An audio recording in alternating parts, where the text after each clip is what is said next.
వారి చిత్తము చైతన్య ఘనమవుతుంది. చూడండి,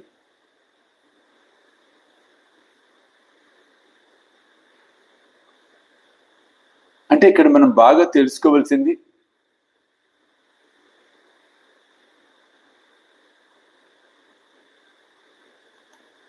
ఆయన చెప్పిన మాటలు ఇక్కడ చాలా ముఖ్యమైనవండి.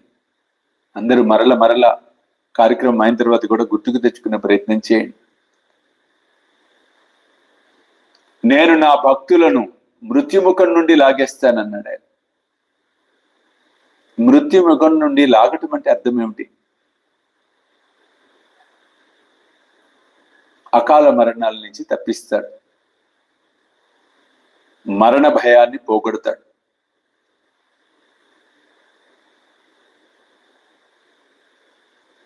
అకారణ అనారోగ్యాల బారిన పడకుండా అడ్డుపడతాడు.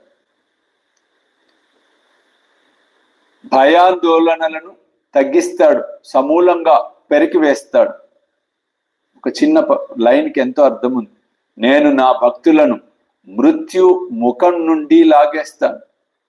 ఇది అబద్ధం కాదండి, పుక్కిడి పురాణము కాదు, ఏదో టైంపాస్ కోసం చెప్పిన మాటలు కాదు. చాలా జాగ్రత్తగా పరిశీలిస్తే ఆ మహనీయుడు సమర్థ సద్గురు సాయినాథుడు మనకు అందించిన గొప్ప వరం ప్రసాదం ఈ మాటలు. నా ఈ కథను శ్రవణం చేసినంత మాత్రాన రోగ నివారణం అవుతుంది. ఇది 100